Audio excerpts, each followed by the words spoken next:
You're tuning in to Geek Speak, a Geek Insider production. We're sitting with special guests in entertainment, news, and tech. So sit back and enjoy the show as we geek out together right now.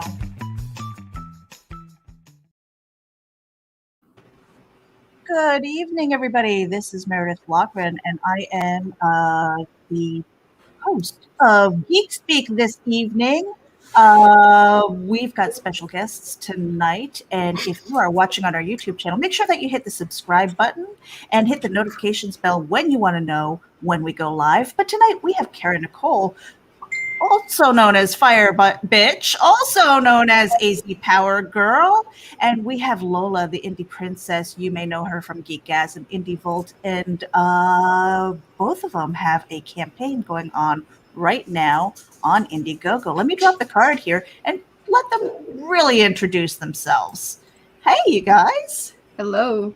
Hello. Hi. So, Indie Princess, you are to my right here. Go ahead and introduce yourself real quickly, and we'll talk a little bit more in depth about lore in a bit. Okay, I'll make it quick. Let's see. I am the EIC over at IndieGoGo.com. I am the host of Geekgasm, and I am the creator and writer of lore. Okay, Cara Nicole. Well, I am cosplayer. I'm known as Arizona Power Girl or AZ Power Girl. I'm a comic book writer, creator, colorist, cosplay model, editor. I do all kinds of stuff. You put me on the spot, I'm like, what do I do again? I don't know. I know. And it's so funny. Way. It's so funny because I know you two have been really busy kind of on this podcasting, live streaming, press junket kind of thing. So it must feel like it rolls all into one. But, you know, that's part of the campaigns. So speaking of campaigns, and we will get to those, I promise you. Cara Nicole, you've been very active with your crowdfunding.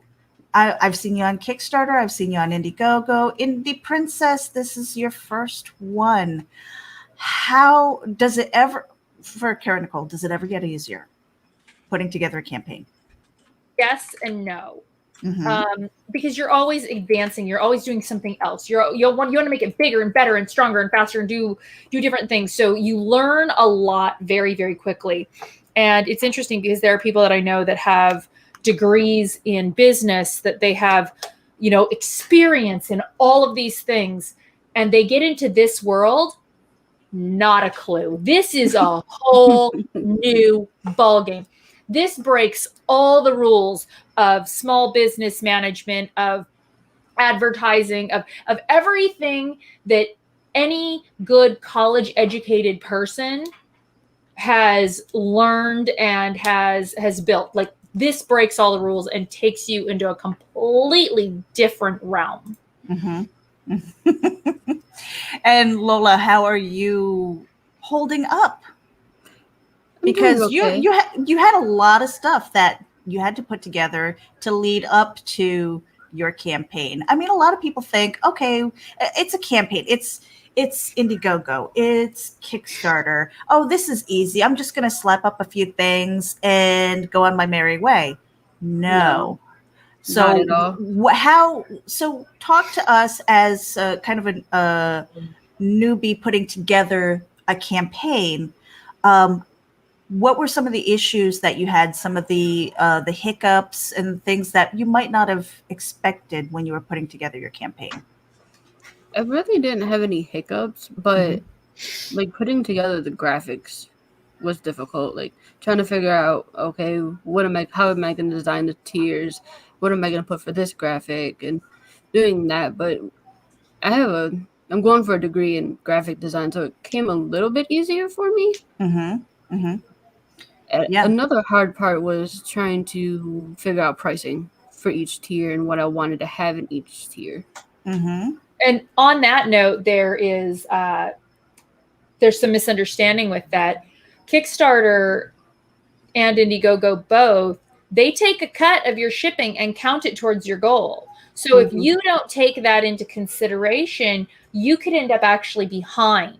So you're like, oh, I made my goal, but I accounted this much money for shipping and now I don't have that much. So you've got to take those kinds of things into consideration. And in regards to graphics, Kickstarter and IndieGoGo are very different platforms.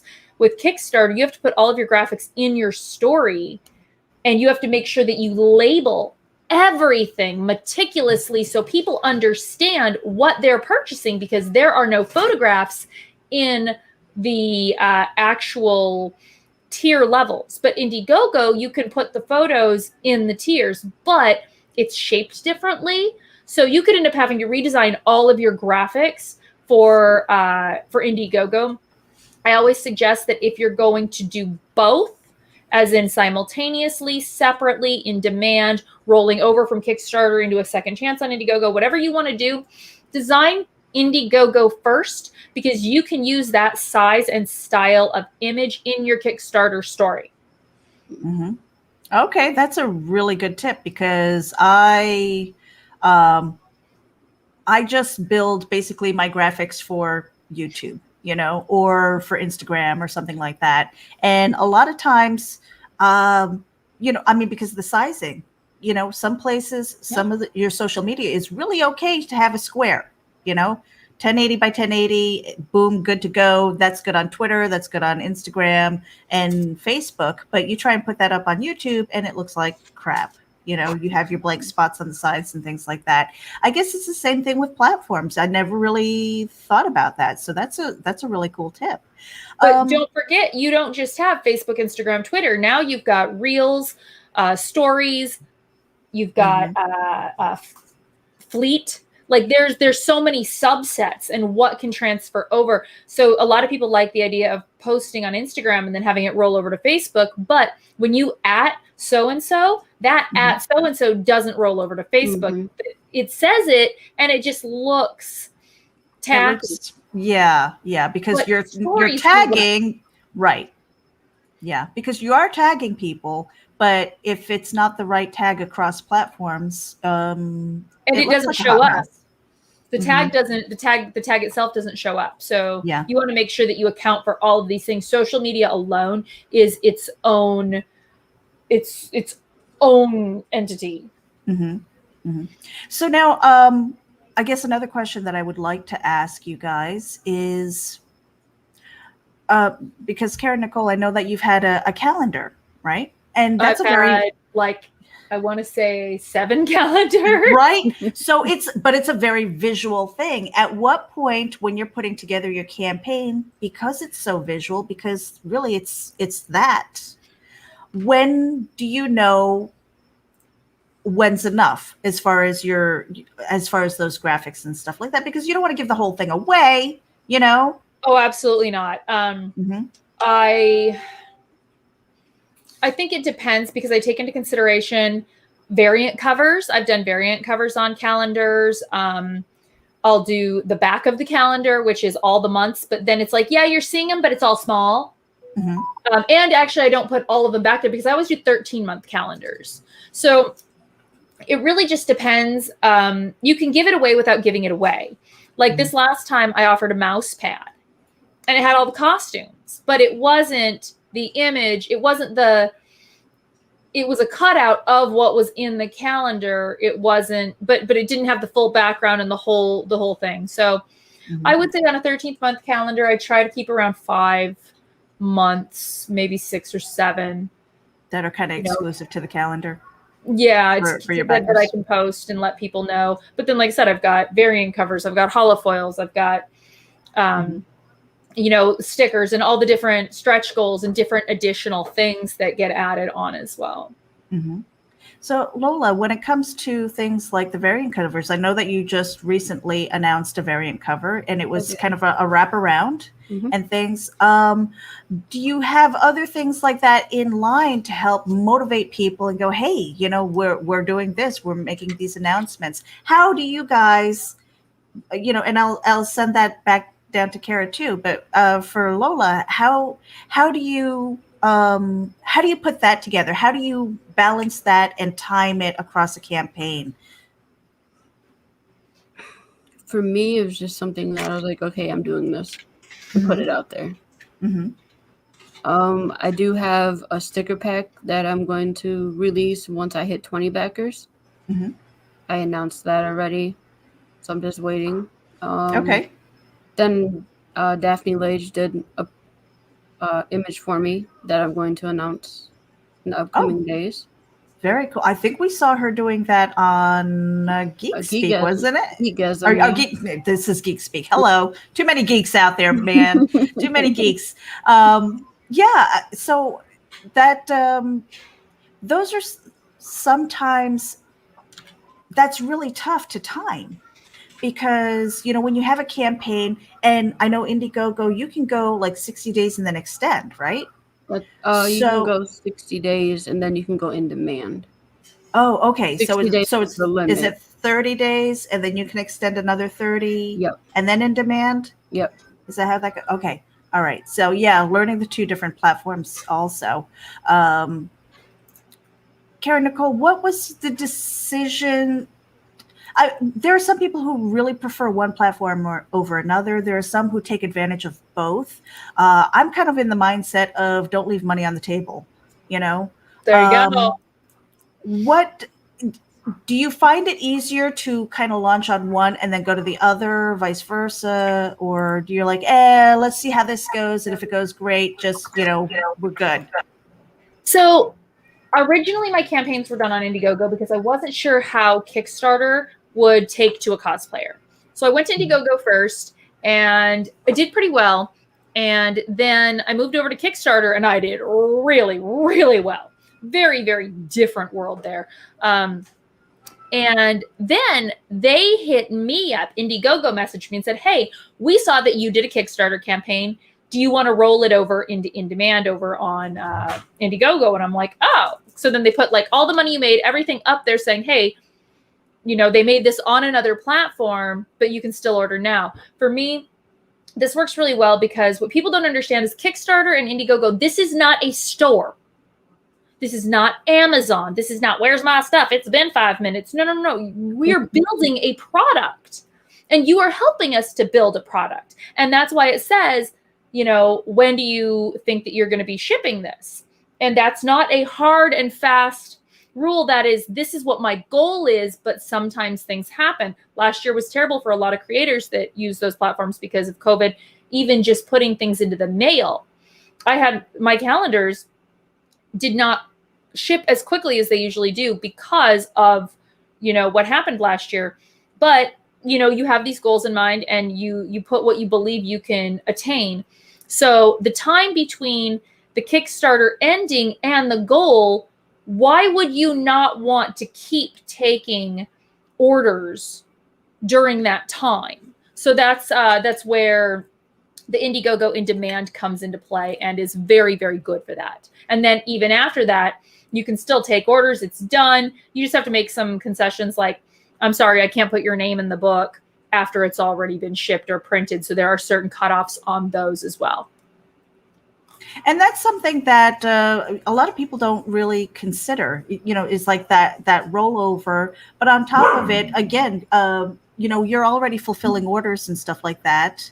So if it speaks to being organized, knowing what the heck your campaign is about and when this stuff is going to go out, because I think in demand, you can end that at any time.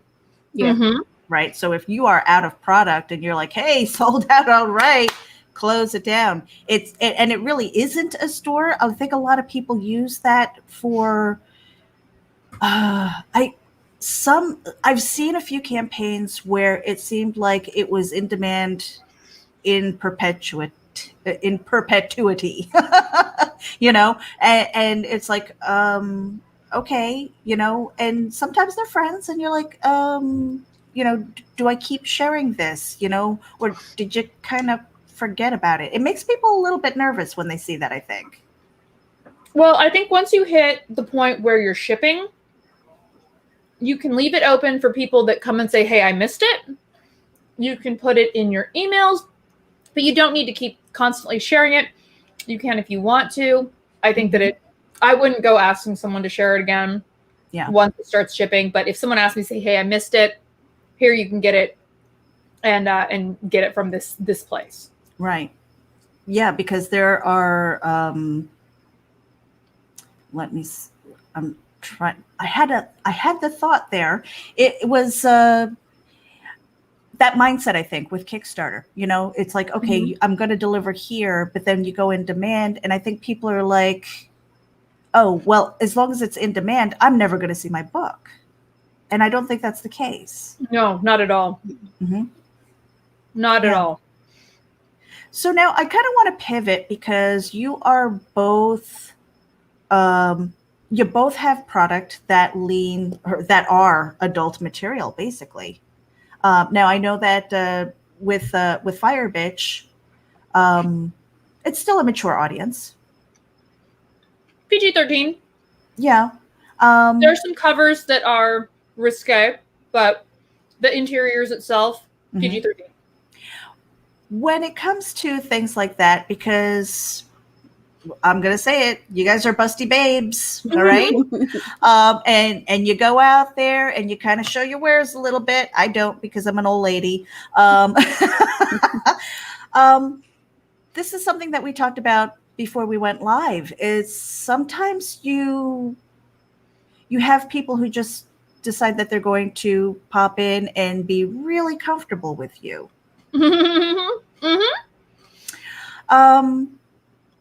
Why? I don't understand why some people think that's okay, because it's not. But how do you handle things like that for people who are maybe new? And again, Geek Insider, Geek Speak, we do try to have some lessons, some evergreen material for people to walk away from and go, oh, I learned something here. How are you guys handling things like that? Because I'm sure that if it hasn't happened, it will. And I know, Cara Nicole, I know that you've dealt with that plenty. Oh yeah. Yeah. How do you handle that? Well, it really depends on the person and how they're coming at me. I think it's very interesting that people will say the things that they do. I did color and write a few adult books as well, and you can get them on the CrowdOx survey through my Kickstarter for Firebitch, or you can just buy them directly from me. Shameless plug. But yeah, it's very interesting, because I'll get messages like, oh, if I had known that you were into that, then when I was in Phoenix, we could have hooked up. And I'm like, yeah, I don't know you. What makes you think that writing adult content means I'm DTF? And I think it's what fascinates me most, and maybe some of you out in the viewership world can explain to me, is when you ask a woman if she's single, what makes you think that just because she is, that she would be interested in you? Especially when your conversations are solely based on, you're hot. You're hot. I like big boobs. Like there's no depth there. There's no conversation. Like, a relationship cannot be built on, I like your big boobs. Right. You're hot. Right? What do you think, Lola? I'm kind of used to it. When I was 18, I was a dancer, so I got all the comments and stuff, the so-called compliments and all that. So I just let it roll off me. I laugh and let it go. I mean, if it gets to the extreme, like it's harassment, then I just block them and report them. Yeah, but how do you determine at what point, when do they cross the line, and when are you just like kind of rolling your eyes and stuff like that? What are some of those things that that people should be on the lookout for? When they're calling you on social media 20 times in a row. Right? That is so And then true. cuss you out because you won't answer. Oh, and they say you're a bitch and you're one of them. Yeah. Like, One what is what? that? Like, do you know me? Yeah, no, that's crazy. Like, we do get some very aggressive people that, what drives me crazy, and this is just me being weird, but when I get messages that say scort, literally the letter SCORT, I've had that before. and I'm like, can you spell, honey? I've had that before. I've had how much?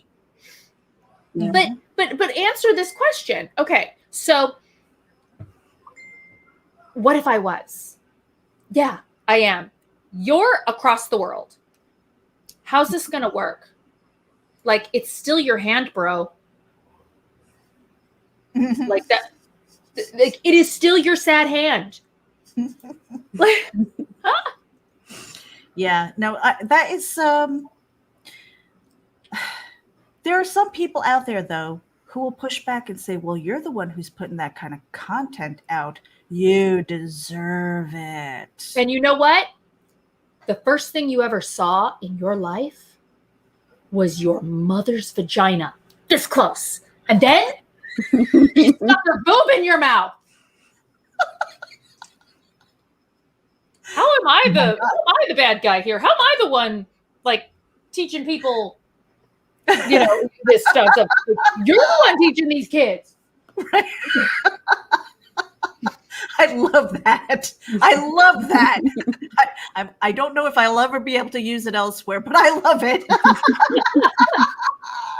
It's so true. It's so true because, again, it's just because you put the content out there. I mean, we cannot be limited by our physical realm, right? That's what our imagination is for. I mean, the cosplaying, the writing, the artists out there, the photographers, they see the world in a different way, and so you're getting a glimpse into this world. That doesn't mean you live in that world, Right.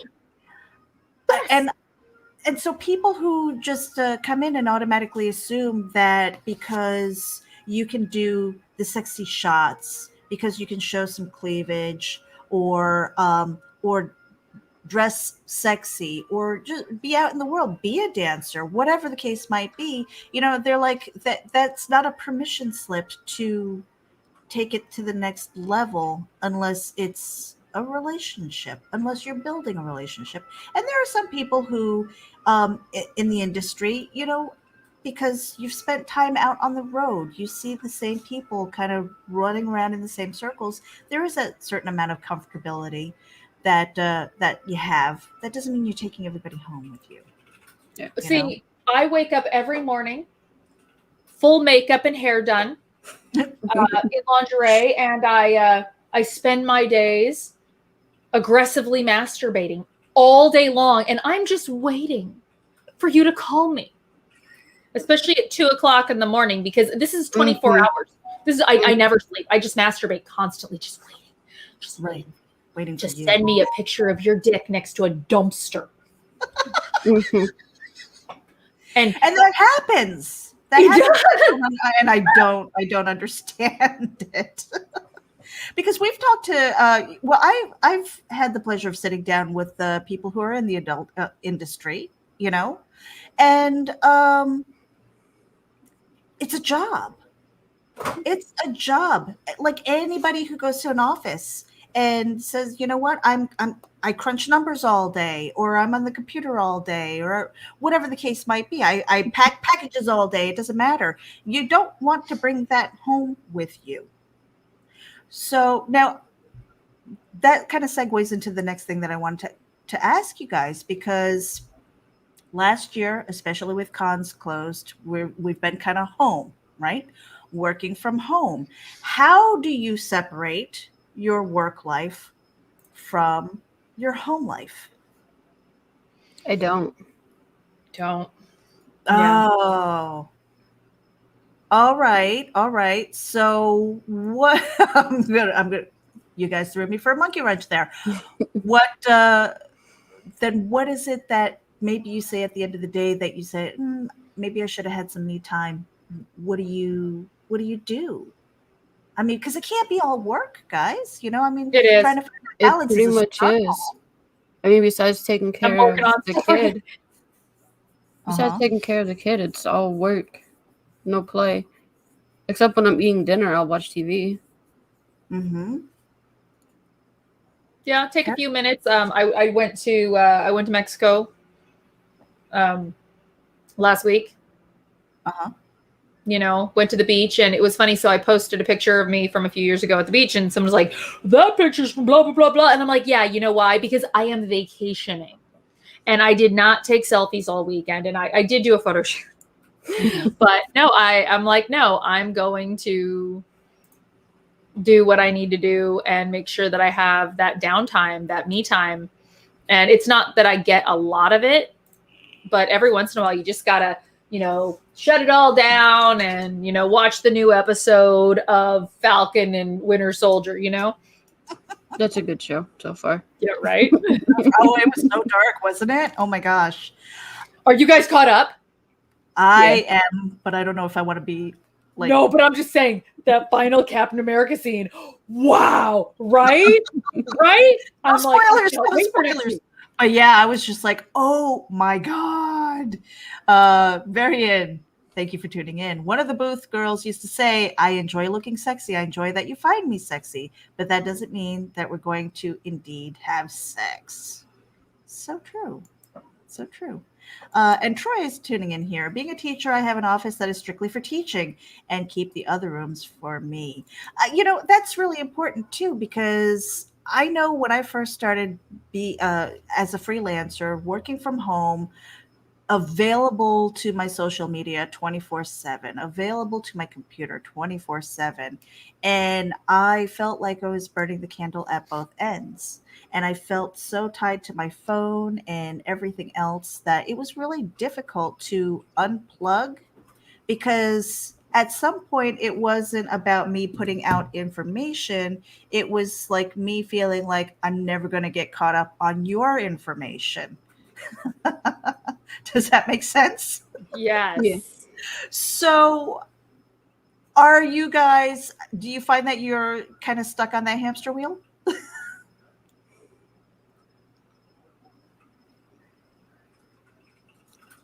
Lola, you want to take this one?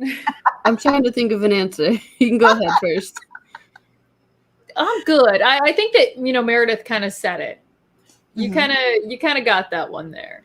Yeah, it is. It's a hamster wheel, and sometimes, you know, because there's so many people that we want to engage. We don't want to be the asshole that is just like, it's me, me, me, me. I'd like to see what you're doing too, because at some point, you know, you could be like, hey, it's me. This is the me show, blah blah blah, and then all of a sudden it's like your audience is like, man, this is like a one trick pony. What else is she doing? You know, why should I engage with her? That's one of the things that I like about Geek Speak, is that, you know, I could sit here and I could totally have your crowdfunds open, and we are going to get to that, I promise you.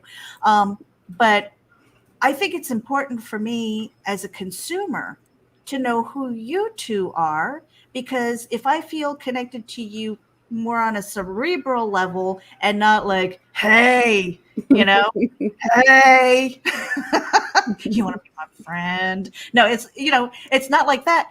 I want to know you guys on a more cerebral level, because if I can find that connection, then I'm going to seek you out and I'm going to look at your products and throw out some extra love on the social media and say, hey, these guys are really cool. You want to see what they're putting out into the world, you know?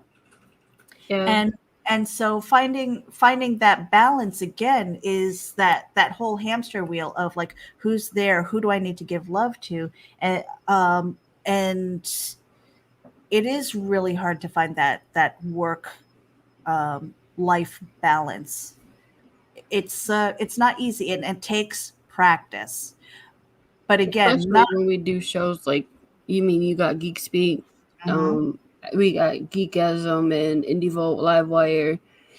is really hard. Mm-hmm. And we don't want to be on there all the time. Like, here's us. So it's like a balancing act. You got to find new people so people can talk to them. And yeah. So they say if you do what you love, you'll never work a day in your life. And that is not true. I say if you do what you love, you will work every minute of every day of your life. That is so true. Yeah. That is so true. I'm telling you. You work extra hard for it. Yeah, because not only do you have to put together the thing, whether it's writing, whether it's cosplay, putting together your costumes, going out on the road, going to cons, whatever it is that it is, putting together your campaigns, doing your social media and stuff like that, and then I'm telling you, when you find that groove of loving what you do, it is all consuming. Oh yeah. It is kind of like your next relationship. And you hope that the people who are in your life, whether it's your spouse or your partner or your kids, kind of understand it's like, no, these are office hours. I'll get to you, or go fix a hot pocket yourself. You're old enough now. In Lola and I's case, our spouses do this too. So, it's the whole household. But, you talked about the hamster wheel, and when you try to clean the house and you start cleaning something and then you take something from a room and you go to another room to put it away and then you start cleaning that room and then you pick up something and move it to another room. So that's what it's like. I'm like, I'm over here, I'm posting on Facebook, and then I got to get this link from over here. And why don't I post this? And then why don't I start an email so I can put both of these in here? And then, oh, there's this guy over here. Oh, look what I just found. I got to put that together. Oh, you know what? This would make a great costume. Let's look for wigs over here on Amazon. Like, yeah. Yeah, it never ends. It never ends. I'm telling you, I don't think I've worked harder than I have this past year, because between putting out scripts, trying to find artists and things, and I do kind of want to get with that. Cara Nicole, I'm going to put you on hold for a second and go to Indie Princess here, Lola. What was it like trying to find an artist for your book? It wasn't that difficult at all. Mm-hmm. I had one artist lined up. He was the artist and the colorist. Some personal things happened in his life where he couldn't do it. So then I approached a friend of ours who's an artist and the colorist, and I told him what I wanted to do. And he said, sign me up. And that's how I got my artist and colorist, Dave Brown. Okay.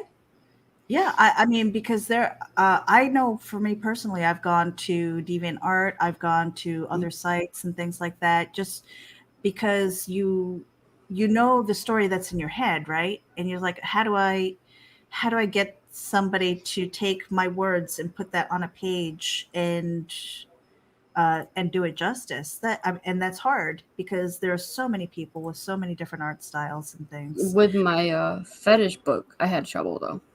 Mm-hmm. That was difficult trying to get, was it 26, 28? I can't think of how many are in the alphabet right now, but yeah, that was hard trying to get all those different artists. Right. And then, and Cara Nicole, can you tell us a little bit about your cosplay journey? I mean, I've seen people who started off and it was like these homemade outfits, and then little by little, they start saying, hey, like they catch the bug, right? And they're like, I want to level up. What was that journey like for you?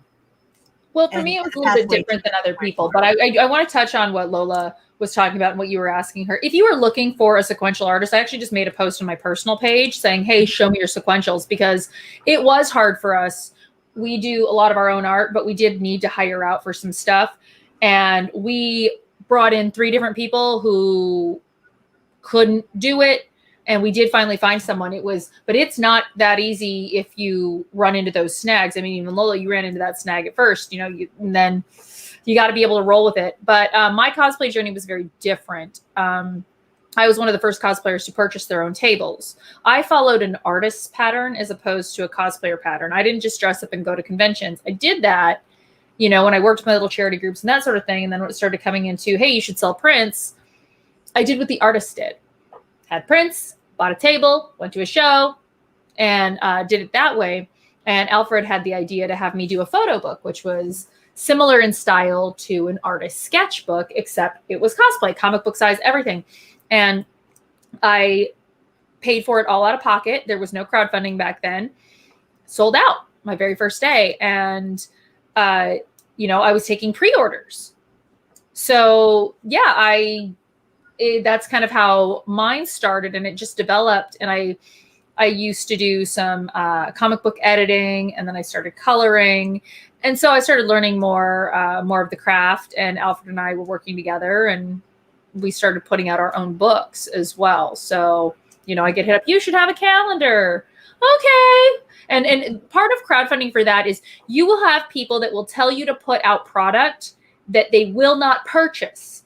So, you should put out koozies. So you go buy 500 koozies because you have a minimum that you have to purchase in order to not pay $12 a koozie, and then nobody buys it, and you're stuck with this. So what do? So you crowdfund.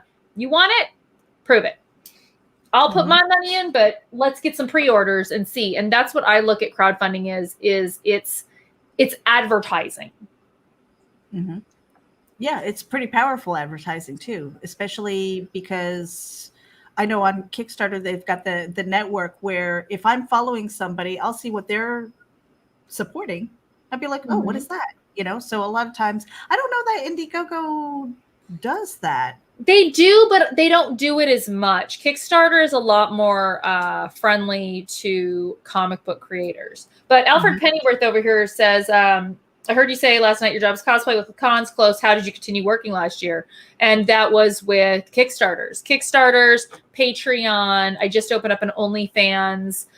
So I have lots of different platforms out there. I've got my own website with my own store. I stopped going through Store Envy and Big Cartel and all of those stores because they were not doing me any good. They were just taking my money.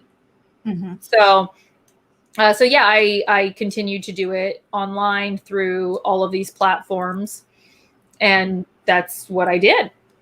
Mm-hmm. Well, we are at the 37-minute mark. I'm a little bit late, but I'm going to do a little bit of a bump, and we'll be back in about 30 seconds. Hang tight, you guys. Check it out. MobileEdge.com has award-winning products with innovative features and contemporary, edgy designs that empower you to look sharp and travel smart with your mobile tech. Your beloved, not to mention expensive gaming gear and mobile tech devices are an extension of you, so give them the protection and style they deserve wherever you go. Find them at MobileEdge.com and protect your tech with Mobile Edge. Bring it on. Hey Geek Insiders, Mobile Edge has a special coupon code for our dedicated listeners. Get 25% off your Mobile Edge gear using coupon code GEEK25. That's GEEK25. Geek out. And we are back. This is Geek Speak through Geek Insider, and our special guests are Cara Nicole, also known as Firebitch, also known as AZ Powergirl, and Lola, the Indie Princess. You can find her on Geekasm and Indie Volt. And for those who are tuning in, that expiration date, it's good until 2021, trust me. So use Geek25 when you go to Mobile Edge. And here we go. We are back. So I am going to start bringing up your crowd funds here. But I wanted to ask you, because from our previous conversations, I know that your spouses are in the same industry. What is that like working together or working in the same field? Because let me tell you, it's not like you can say, hey, know your role. You can't tell them you know your role, right? Or go to your own corner because it's the same corner. What is that like? I don't know. My husband tries to tell me that all the time. We're like right next to each other, so I just like throw something at him, and it's a roller coaster, man. I mean, sometimes we butt heads. Yeah, absolutely. I'll try to give him an opinion about something, or he'll try to give me an opinion about something, and it's like, no, we're not having it. I'm doing it my way. Right. How about you, Cara Nicole? What is that like working with Alfred? Same thing. We have like dueling keyboards, so we'll open up a script on the drive, and we'll each have our screen, and we'll both be typing. And then if he puts something I don't like, delete, delete, delete. If he puts something he doesn't like, delete, delete, delete. And then maybe I'll put it back. And every once in a while, you'll see our banter in the script where we'll just talk crap to each other. You know. So we do a lot of that. Like right now, he's doing photo edits for someone else's Kickstarter campaign, because we do cosplay and art covers for other people as well, you know, while I'm sewing. So sometimes we're working together, sometimes we're working separately, but we're just always with each other. And I really enjoy it. I like having him here. Mm-hmm. Except for right now, where I wish he would go to the store for me. But, but no, we do really great. And we don't really have a stay in your lane. Every once in a while, he'll be like, well, I'm the one that knows. And I'm like, yeah, well, I'm the one that says.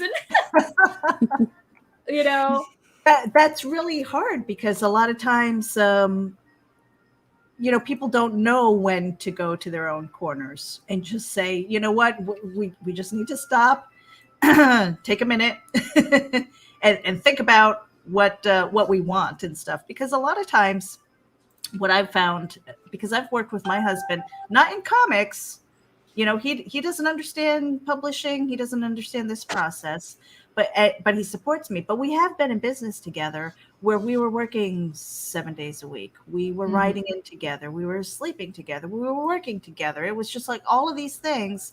And I don't know if it's common for people to have that work mindset, especially if they're working with their spouse, you know, and then being able to turn that off. Because I remember there were times when I said, I kind of miss my husband, and people were looking at me like really strange, going, but you work together, you live together. It's like, no, you don't understand. It's not the same.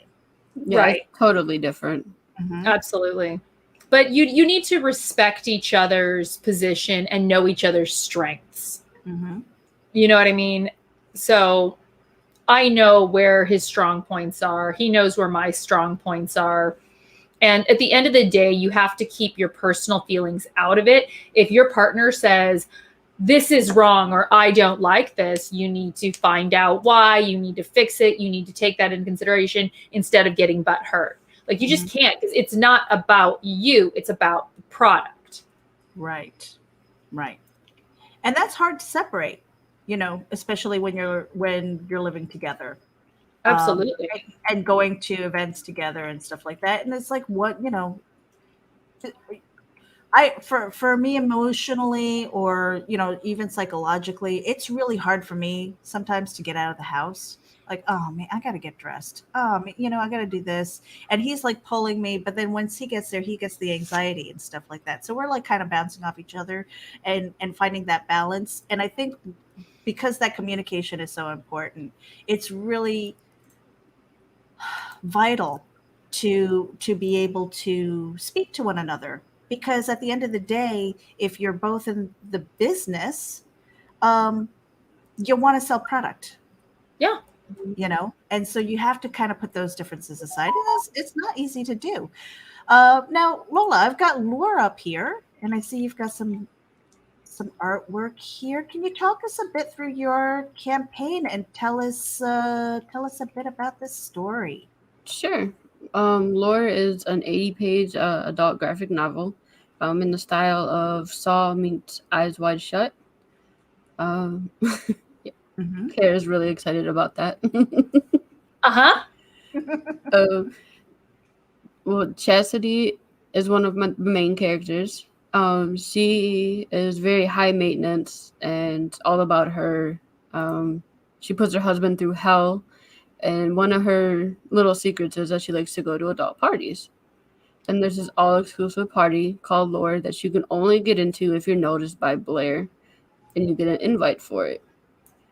So they go to all these different adult parties. And they finally get invited to Lore. Once they get there, they realize it's not what they thought it was going to be. And there's a deep, dark secret about it. Which you'll only find out if you back it up. Right. Now, tell us about this. I see Lure, which is the title, but what is Shocker Comics? Shacker Comics is my publishing company that I'm putting together. It's an adult-only publishing company for Mhm. adult comics. Okay. Now, are you, is this for self publishing or are you thinking about taking submissions? I'm thinking about taking some submissions. It's up in the air right now, but I am open to it. Okay. Very cool. Now, so we've got, I saw the ring, I see the t shirts, fetishes A to Z. What's this about? Fetishes A to Z is an ABC picture book. It's every letter has a fetish that goes with it. Oh, mm-hmm. It was very Not hard for trying to choose kids, a fetish. guys. Not for kids. No, none of these books that you were showing are for kids. Not at all. Okay. And so how did this project come together? I wanted to do a fetish book, but I wasn't sure how to do it. So I came up with the idea to do an ABC book Uh-huh. and have an artist for each letter do a different fetish. Okay. And I don't know why this makes me laugh because we were kind of talking about this earlier today. You know, when you guys Everybody first came talks on, about this book. right? It's like, yeah, why is that okay? Really? You know, it's not okay, but I made a book out of it. Because there's an element of truth to it, you know. Yeah, I Uh, put there's unsolicited pictures with quotes that I get or comments. oh boy, that should be really interesting reading.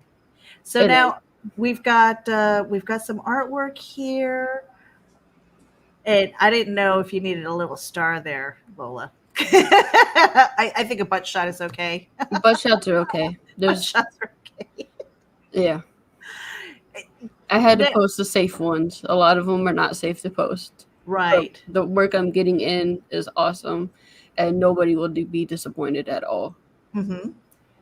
Now, do you have anything else in line as variant covers? I, me and my husband been thinking about it. We might be doing an X-rated cover. We're working on that now, Okay. and then that's pretty much it for covers. I do have a print that I'll be announcing soon by Daphne Lage, and I'm actually thinking about doing my own print, Oh, drawing it and then getting it colored. okay.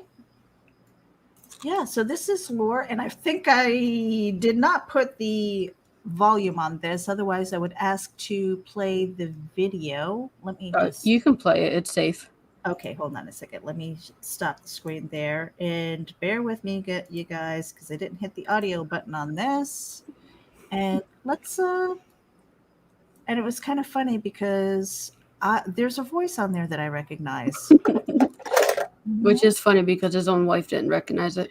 Oh, I think that's hysterical because I was just like, "Is that?" I'm like, "No," and I'm like, "Oh, he can do voiceover for me anytime." Here we go. This is the Lure trailer.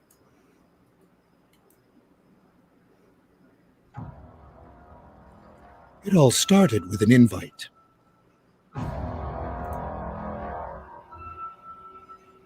Then you wake up in a cage. You would never expect what happens next. Who lives? Who dies?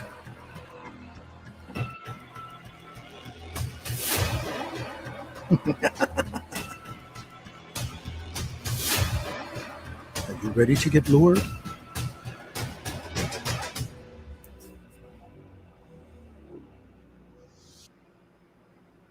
Pretty awesome. Thank you. That was the first video I've ever made. Oh, really? Yeah, my husband didn't even know I was making it. I was like, "Here, look at this." And the one panel where she's crying like that is such a powerful one. Yeah. Mm-hmm. And oh, hold on a second. So, hello, Alton Simpson. Hello. And let's see. Let me see. Troy is asking, how is it at cons? Is there any jealousy if someone is shining brighter? There's always drama at cons and cattiness. If there is, I don't notice. I mind my own business. Like, I'm not there to, bitch fight. Like, I'm there to see everyone. I love everybody. And I'm just glad that, like, this is my world. So, I try to stay out of it too, but it's out there. I mean, no matter where you go, you're going to find it, no matter what industry you're in. Yeah. Oh, absolutely. I just do my own thing. I don't. Yeah. I think for me, because I go in more as a journalist, I don't have a table at this point in time, but I will be attending some this year. It's one of those, with your spouses. Oh, okay. Go ahead, Cara Nicole. No, go ahead, Lola. No, but there was a point where I was doing prints and my husband was doing prints, and I did outsell him one day. So I was making fun of him, and we're poking at each other. So there's no jealousness; it's just playfulness. So Alfred and I have this competition going that whoever makes the first sale gets oral from the other one. That keeps it fun. At the end of the day, it's all our stuff. Exactly. And you can be like petty all you want, but whatever you don't sell, you're hauling out of that con and you are tired by that time. And I don't want to carry it. So I don't care what y'all buy. I don't want to carry it.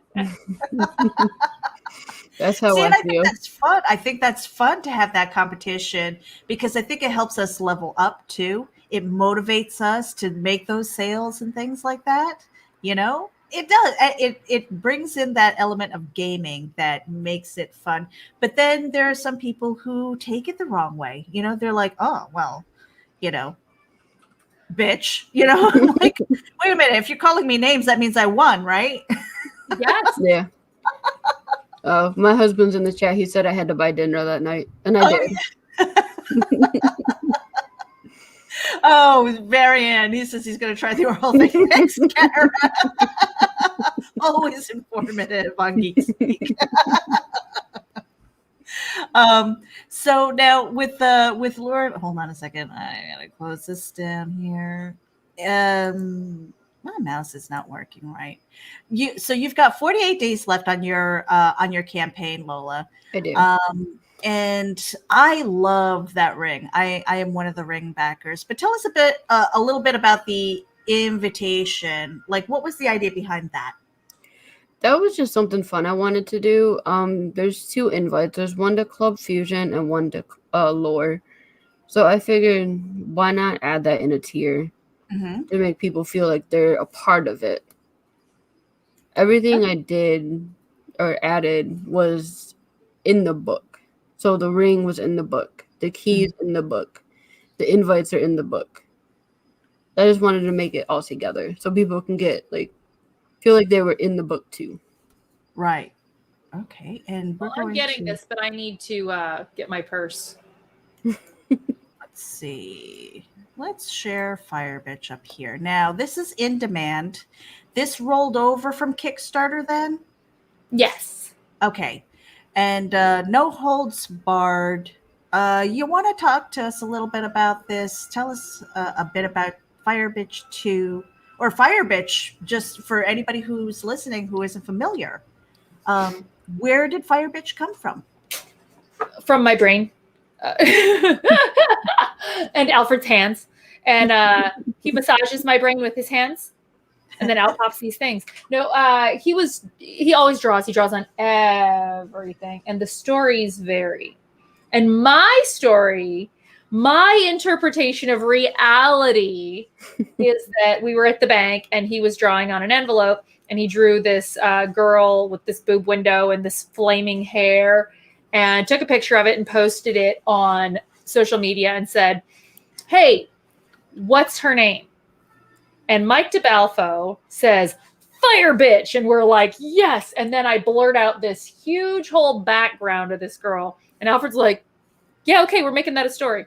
And a few years later, we did. He has a different interpretation of how it happened, but like he says it wasn't at the bank.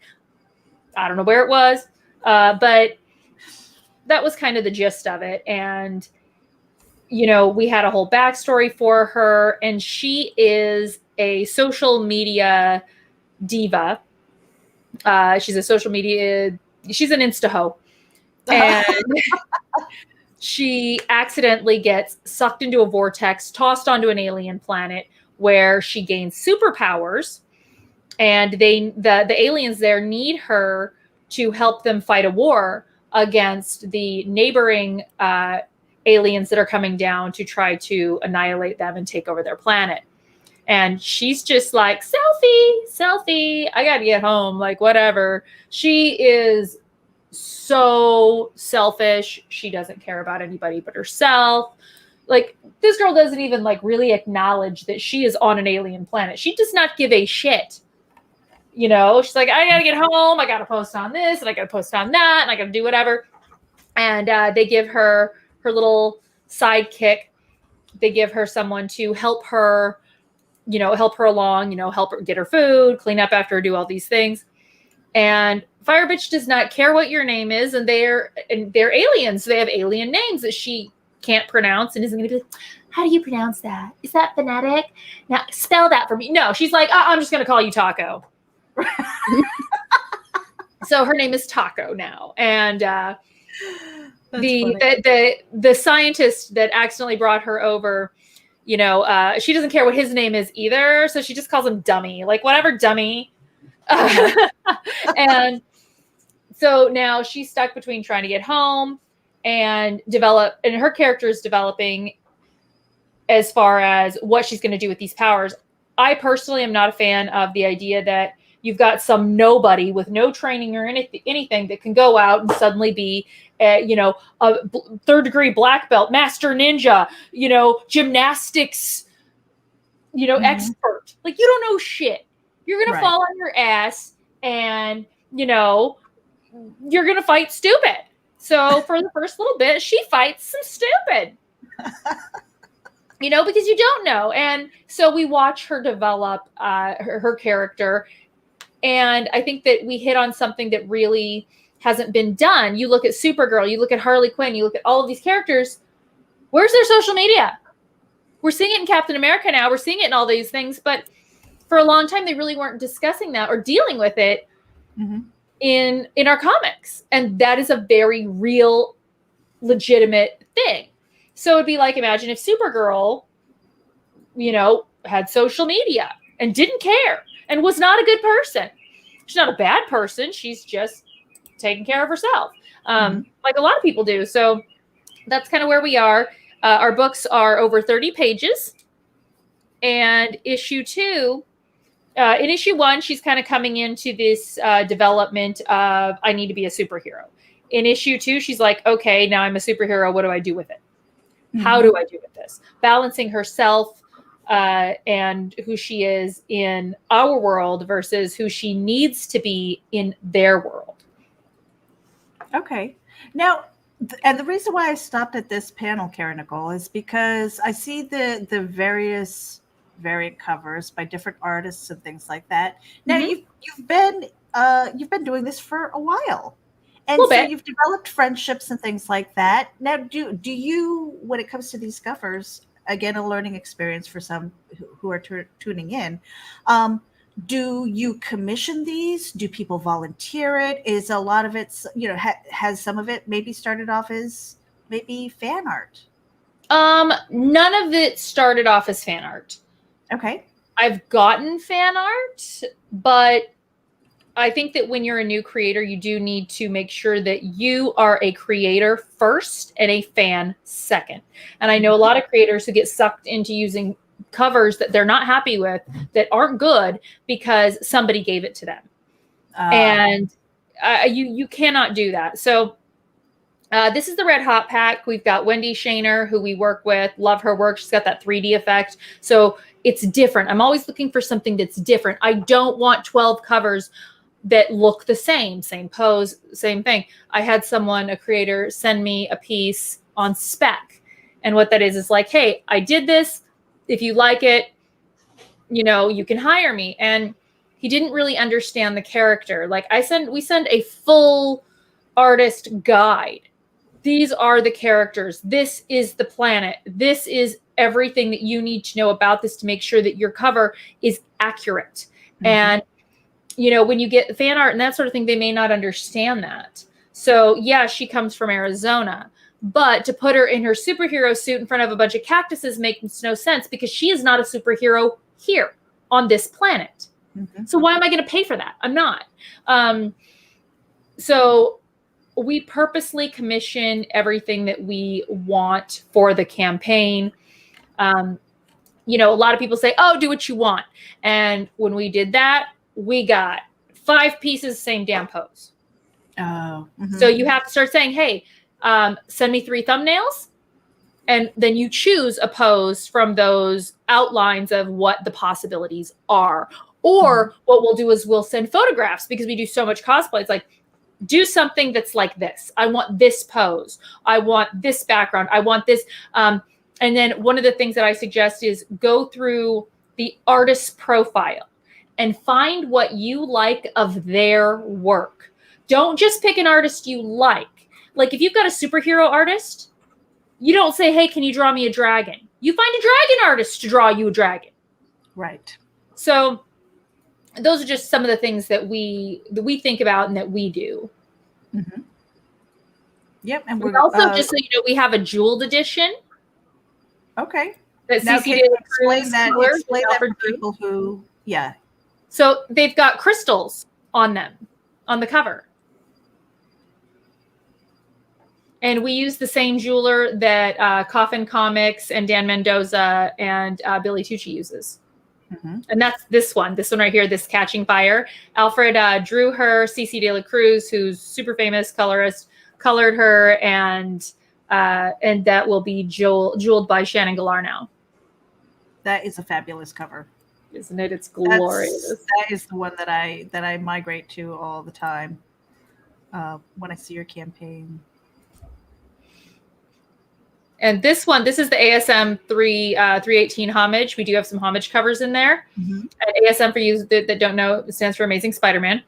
And this was done by Alfred and Shelby Robertson and Pixel Tool. So Shelby love his creatures, love his bad guys. So, and I've known Shelby forever. And this is an opportunity we actually had to work together. So that was very cool. Mm-hmm. Yeah, and again, now how do you keep track of all of these variant covers? Because, when it comes time to putting in these orders and stuff like that, I mean, your spreadsheet's got to look ridiculous. Is, and you check and double check and double check and double check again. Originally, we just kept double checking, and it's like, oh, I don't want to forget this. I don't want to forget that. And now we've got more covers than we did before. So now we're looking at actually putting pictures up. So it's like, okay, here's our folder. These are all the things that we have that we need. Mm-hmm. We got Courtney Rose there, David Harrigan. Love Harrigan. He was on issue 1 as well. Mm-hmm. So yeah, JT Malloy, we did some work for him for his book, Sapphire Spectre. Lena Dye, who's got a more animated style. And, that's a Naughty Nice. Lucio Perillo, very famous artist, does amazing work. And Shikari. Who doesn't love Shikari? So we've got the bathing suit and the, the nude and the full suit. And I actually own that bathing suit. So we sent him this is the bathing suit. Oh, wow. So we try to keep definitely a cohesion in our work. Mm-hmm. Steph Wilson, my man, Steph, great guy. Steph and Carrie Ann. Wendy Shaner, Naughty Fairy Stripper Assassins creator. And now we have books that are only available as add-ons. So you pick your tier, and if you want any of these covers, you can add those on as well. This is Rob Hicks, who does Succubus. Known him for years. Really great to work with him. Ruben Rosa, same. Known him forever. Piper Rudich. Necto-san. So this is our cosplay cover. And it's a Black Cat cover, but instead of the fur, it's fire. And that's a Naughty Nice as well. And then we have a special issue 1. This is our special issue 1 cover. So if you missed issue 1 or you want that one, you can get that too. This is a body pillowcase. It's naughty nice. So when your mom comes in, you have it on the nice side, and then you flip it over when she leaves. Oh, it's actually a body pillowcase. Like yes. Really a body. Oh, yeah. Okay. I don't know why I was reading that and it just didn't click. I'm like, what is that? Like, duh. Hello. Yeah, Dakamaka. And then you can also get a shirt, join the team, 183 degree. Mm-hmm. And then we also have a bunch of prints available. You can get a print of every cover plus the back cover, as well as a few additional prints that we have done for the book as well. Yep. The super sassy, super sexy. It's super fun. And then we also have a soundtrack for this book. Talk a little bit about that, because there's music in your life as well. Yeah, so we put out a music video every month, and sometimes it's covers and sometimes it's an original song. Sometimes it's something fun that I just wanted to do. But we have some original songs on this book that every backer will get the digital album. Kickstarter backers get the physical album. They will get a CD in a digipack, and higher tiers on the IndieGoGo will get it. IndieGoGo gets a goodie pack loaded with all kinds of extra fun things as well. We've got stickers, we've got wooden nickels, we've got bookmarks and magnets and all kinds of fun stuff. Lenticular cards, the kind where you flip it and it goes from, boobies to not boobies. So yeah, we've got a lot of fun things with that. We've got 3 music videos for Firebitch out now. We've got the song Firebitch and Fire Goes On and Social Media Diva. So now who writes the original music? Who performs it? I mean, tell us a little. Yeah. Do you ever go like, wow, why are we doing this? Because it's a lot. It's a lot. I mean, between the photography, between the art, the stories, now music, videos. We love it. We love doing it. We put out a music video years ago. Alfred used to have a band called Radio Box, and times changed and things moved, and so he had written all of their songs, and so we re-released some of those. We released a trilogy of those songs back with My Calendar, and that was Way It's Meant to Be, Do You See Me, and another one that I can't remember. And it was like 3 songs that roll into each other. And so we've done a lot of that live. We just really enjoy music. We have a great time with it. So we want to do that. And then we started mixing in the cosplay with it. So every month I do another music video that's normally cosplay. So the one that just got released that will go out live tomorrow is Eye of the Tiger in Chitara cosplay. I did, and I love to mix it up. Like I did the Lady Dimitrescu. I put a spell on you, which was a song that's very, very old, and everyone has redone it many different ways. So we went through all of their versions and turned it and made our own version out of it. And I did it in the Lady Dimitrescu cosplay. We did the Scorpions Rock You Like a Hurricane in the 66 Catwoman cosplay. We turned the Monster Mash with Elvira into a fun, like boppy pop song. And so all these videos are available on YouTube, totally free. Go check them out. YouTube, VAZ Powergirl. A lot of fun. And we just constantly putting them out. It's just something we enjoy doing. Now we are at the we just passed the hour, you guys. Are you okay to go a little bit longer, because I want to make sure that people know where to follow you, and then we're going to close up. But for anybody who's tuning in right now, you can head over to the Geek Insider YouTube channel. We've got the links to these campaigns. Lure is on IndieGoGo. It is created by Ms. Lola, the indie princess, and it's got her link tree so that you know where to follow her on her social media as well. We've got Firebitch too, the link directly to IndieGoGo. Make sure that you if you can't throw support at it, and I know IndieGoGo, it's almost like you go there and you have to budget for it, right? they're going to take it right out of your card immediately. So it's just like sometimes, people are waiting for payday, and that's fine and good. But while you're waiting for payday, you know what you could do? You can hit the share button and tell your friends about it and say, hey, you know what? I saw these guys. They're really cool. And I do want to thank you both for sharing your stories, because I think it's valuable when we share those experiences, some of the good, some of the bad, some of the challenges, and how we overcome them. It helps us level up as creators and put out better product. Or it kind of becomes a wake-up call to some people going, you know what? Not for me. And that's happened. Have you guys ever kind of hit that wall and said, maybe not for me? What was that kind of like, I'm going to say coming to Jesus moment, when you're like, okay, this is the thing I want to do, or this is the thing that I don't want to do. And then you kind of forge that path. I tried lettering. Lettering. I even bought some lettering books, and I was like, yeah, let me try this. It doesn't seem that hard. And I tried it, and like, yeah, no, not for me at all. Mm-hmm. Good call, girl. Same here. I've tried lettering. Alfred's done lettering. We will do lettering. We'll do our own lettering for our smaller campaign books, like our Dirty Books, our Penetrating Paradise, which is our Wonder Woman adult book, and our Ravaged Cat, which is our Black Cat adult book. Let me know if anyone's interested in any of those. And yeah, we letter those, but for our larger books, nope. Mm-hmm. And the thing is lettering is an art form. People just think it's so easy. It is an art form. You've got so many things to take care of, so many things to think about. A professional letterer.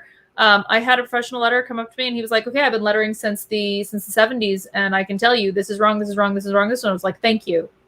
I want the best product out there. So I take criticism as you helping me do better. So yeah, no, we hire out for it now, because I want someone that is their job. That's what they do and succeed at, and can give me the best possible product that I possibly can have. Mm-hmm. And because there's so many elements to putting together a comic book, and I'm learning that through this past year. What are some of the other things that might have surprised you, and you're like, oh, well, that might have been easier, that might have been harder than I expected? As far as putting together, you're both writers? Mm-hmm. Did you start with prose, or did you go to scripts first? Like, what was your process with that, real quick? I wrote poems as a kid, Mm-hmm. and then I was always good at essays and stuff in school. And then one day I was like, yeah, I'm going to do my own book. And I started writing script for it, and that's how Lore became it. Mm-hmm. I was an editor, and I loved editing. I love editing. I love tearing it apart, putting it back together. It just feels so good. But I think you might be a little bit crazy, woman. What? People don't put enough commas in there. Did you see that new Rachel Ray thing about how she loves, cooking her family and her dog? You're a professional. You make so much money, and you put out this trash. It's crazy. Like, my God, what is wrong with you? I know I sound crazy, but it's true. It's like, right. How save a life. Use the comma. Use the comma. It's like I ate, comma, grandma, as opposed to I ate grandma. Right? It's like but I put out my first comic book. It was an Ashcan in 2012 with my buddy Coop Bolton. And I did a little bit of prose work for Alfred for some other things. And I worked with other people. And then we just kind of did it. We just, and yeah. But are there enough commas? Right. Sometimes there are too many. Somebody give me a comma. Sometimes there are too many. I'm like, do I really need that there? And if there's too many, it's a run-on sentence, and you need to redo it. Right. A woman after my own heart. I never would have pegged you for editing as being like a passion, because most people would peg me for pegging.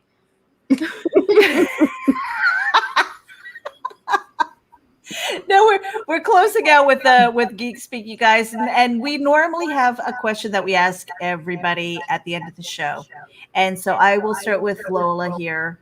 If you could go back in time and give your younger self one piece of advice, what would it be? Don't be so naive and trust everybody. Mm-hmm. Okay, Cara Nicole, same to you. I would tell myself to suck it up, buttercup, and do it.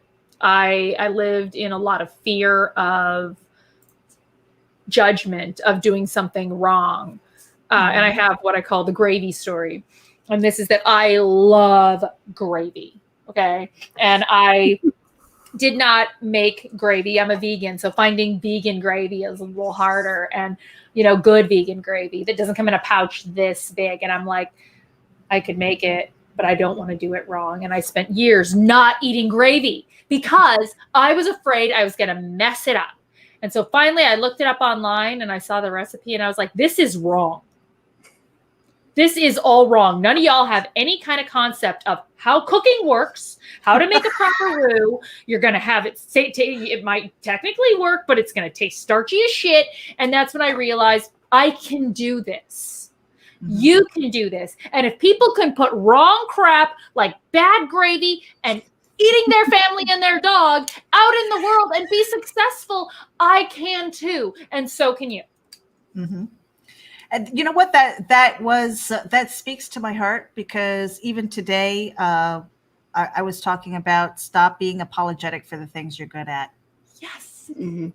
Yeah. That is so powerful. And a lot of people, with that imposter syndrome and things, I would love to talk to you guys in the future, bring you back, talking about living in fear, overcoming that, and then stop being apologetic because of that monster, the boogeyman in your head about imposter syndrome. Because, we can do pretty much anything as long as we put our minds to it. A lot of the time, the biggest barrier is what's inside our head. And I want to thank you two for being here. This is Geek Speak. Again, you guys, head over to we're simulcasting to Facebook and YouTube. Make sure that you're following all the different channels. The links to these guys, Lure and Firebitch 2, both on IndieGoGo. Those links are in the description. Make sure that you check them out. Hit the share button. Give them a little bit of love. Throw some support their way. If you can't, that's fine, but it doesn't take much effort to hit the share button. And on that note, we appreciate you for being here. This is Geek Speak, geeking out.